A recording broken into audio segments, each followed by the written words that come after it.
Assalamualaikum warahmatullahi wabarakatuh. Alhamdulillahirabbil alamin.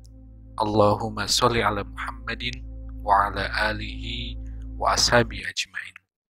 Sobat Mula Ilmu Padi, alhamdulillah Allah Subhanahu wa taala masih memberikan kesempatan kepada kita untuk bersilaturahim.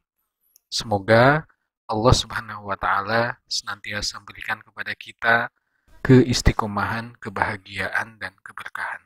Amin ya rabbal alamin.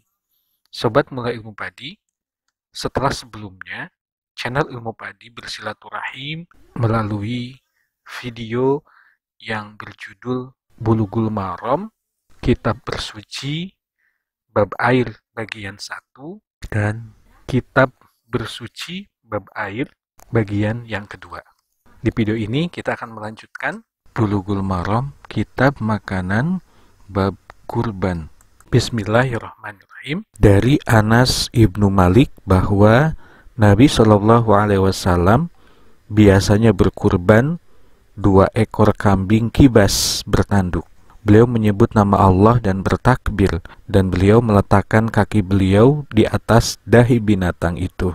Dalam suatu lafaz, beliau menyembelihnya dengan tangan beliau sendiri. Dalam suatu lafaz, 2 ekor kambing gemuk.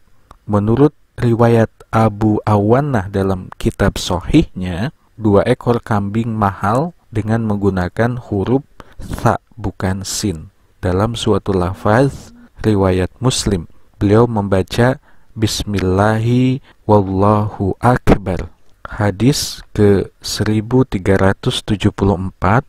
Menurut riwayatnya dari hadis Aisyah radhiyallahu anha bahwa beliau pernah menyuruh dibawakan 2 ekor kambing kibas bertanduk yang kaki, perut, dan sekitar matanya berwarna hitam. Maka dibawakanlah hewan itu kepada beliau. Beliau bersabda kepada Aisyah, "Wahai Aisyah, ambillah pisau." Kemudian bersabda lagi, "Asahlah dengan batu." Aisyah melaksanakannya. Setelah itu beliau mengambil pisau dan kambing, lalu membaringkannya dan menyembelihnya seraya berdoa dengan nama Allah, "Ya Allah, terimalah kurban ini dari Muhammad, keluarganya, dan umatnya." Kemudian beliau berkurban dengannya. Hadis ke 1375 dari Abu Hurairah radhiyallahu an bahwa Rasulullah Shallallahu Alaihi Wasallam bersabda, "Barang siapa mempunyai kemudahan untuk berkurban, namun ia belum berkurban, maka janganlah sekali-kali ia mendekati tempat sholat kami." Riwayat Ahmad dan Ibnu Majah. Hadis sahih menurut Hakim. Hadis mauquf menurut para imam hadis selainnya.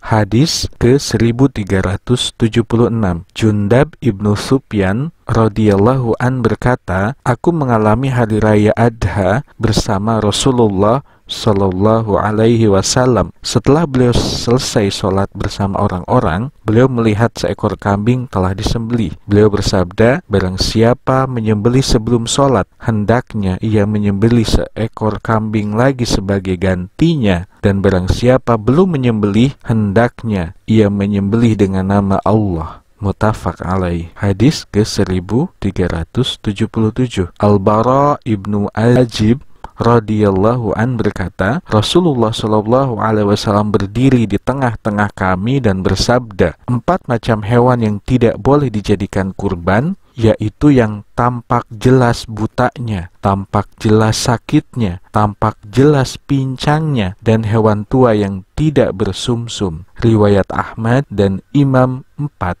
Hadis sahih menurut Tirmizi dan Ibnu Hibban. Hadis ke 1378 dari Jabir bahwa Rasulullah Shallallahu Alaihi Wasallam bersabda, "Jangan menyembelih kecuali hewan yang umurnya masuk tahun ketiga. Bila engkau sulit mendapatkannya, sembelihlah kambing yang umurnya masuk tahun kelima." Riwayat Muslim. Hadis ke 1379. Ali radhiyallahu an berkata, Rasulullah shallallahu alaihi wasallam memerintahkan kami agar memeriksa mata dan telinga, dan agar kami tidak mengorbankan hewan yang buta, yang terpotong telinga bagian depannya atau belakangnya, yang robek telinganya, dan tidak pula yang ompong gigi depannya. Riwayat Ahmad dan Imam 4. Hadis sahih menurut Tirmizi, Ibnu Hibban dan Hakim. Hadis ke-1380.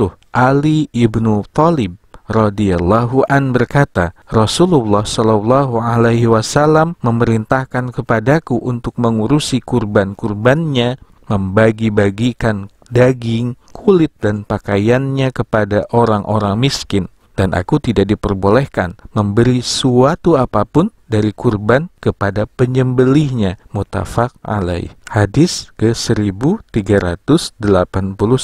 Jabir ibnu Abdullah berkata, kami pernah menyembelih bersama Rasulullah Shallallahu alaihi wasallam pada tahun Hudaybiyah seekor unta untuk 7 orang dan seekor sapi untuk 7 orang. Riwayat Muslim.